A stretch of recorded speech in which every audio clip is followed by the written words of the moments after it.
ఈరోజు ఇదే స్థానంలో ఇక్కడనే నిలబడి నన్ను అత్యంత మెజారిటీతో గెలిపించిన మా పుణ్యేలు అమ్మలకు, చెల్లెమ్మలకు, అక్కలకు, మరి సీనియర్ కాంగ్రెస్ నాయకులకు, ఎందుకంటే ఒకరి పేరు తీసుకొని ఒక పేరు తీసుకోకుండా ఇబ్బంది పడి ఈవెన్ అందరికీ పేరు పేరున నేను శిరస్సు వంచి నమస్కరిస్తున్నా.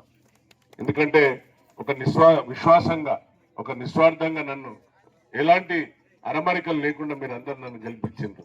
కాబట్టి తప్పనిసరిగా ఈ రుణం పుణ్యేలు గ్రామానికి తీసుకోవాల్సిన బాధ్యత ఉన్నది. తప్పనిసరిగా పుణ్యేలు బాధ్యత తీసుకుంటాం.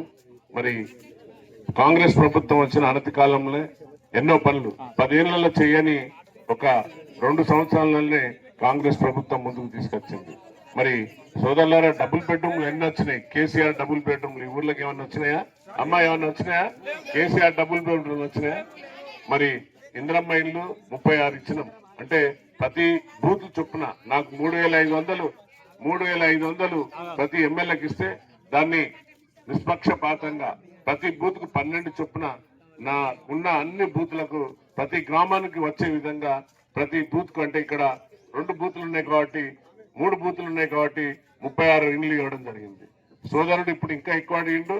100% అవి చేపిస్తా, బాధ్యత తీసుకుంటా. మరి ఇందిరమ్మ ఇల్లు రావాలంటే ఎవరు ఉండాలి ఇక్కడ మనకు? అదేం గుర్తు? బ్యాట్ గుర్తు. మరి 10 ఏళ్లలో అమ్మలకు రేషన్ కార్డు వచ్చిందా? కేసీఆర్ ఇచ్చిందా రేషన్ కార్డు? ఇవాళ వచ్చినాయా లేవా? మరి రేషన్ కార్డులు ఎవరైనా పొరపాటున రాకుంటే, ఏదన్నా ఇబ్బందితో రాకుంటే మళ్ళా సుధీర్ను గెలిపేయండి. ఆ బాధ్యత కూడా, రేషన్ కార్డులు ఇప్పించే బాధ్యత కూడా చిన్నవాడు, చదువుకున్నవాడు, తెలివిగలవాడు, సమస్యలను తెలుసుకొని ఏ విధంగా పరిష్కరించగలే సత్తా ఉన్నది నాయకుడు. కాబట్టి నేను ఏరుకోరి చదువుకున్న వ్యక్తికి ఇక్కడ నిలబెట్టడం జరిగింది మన కాంగ్రెస్ తరఫున. కాబట్టి తమ్ముడిని గెలిపేయండి. మీ బిడ్డడు, మీ కొడుకులాగా, మీ మనవడిలాగా ఎన్నో విధాల వాళ్ళ తండ్రి గారు కూడా ఎంతో వారికి పొలిటికల్ క్యారియర్ ఉన్నది, అంటే వారికి రాజకీయమైన పరిజ్ఞానం ఉంది. తప్పనిసరిగా మరి సుధీర్ అనే వ్యక్తి మనకు ఎల్లవేళలా మీ అందరికీ అందుబాటులో ఉండి సమస్యలు తీరుస్తాడు. కాబట్టి ఏదున్నా కూడా సుధీర్ ద్వారా వస్తే కాంగ్రెస్ ప్రభుత్వం పాలనలో ఉంది, ఎమ్మెల్యే కాంగ్రెస్. కాబట్టి ఎంపీ నిధులు రావాలన్నా, ఎమ్మెల్యే నిధులు రావాలన్నా, లేక సర్పంచ్ నిధులు ఏవి రావాలన్నా కూడా మన అభ్యర్థి ఉంటే తప్పనిసరిగా పనులు జరుగుతాయని నేను వేడుకుంటున్నా.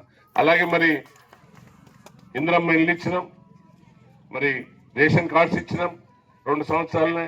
సన్నబియ్యం ఎంతమందికి ఒక్కసారి చేయొద్దండి తల్లి, వాళ్ళకి వస్తలేనట్టున్నాయి. సన్నబియ్యం వస్తలేవా అమ్మ?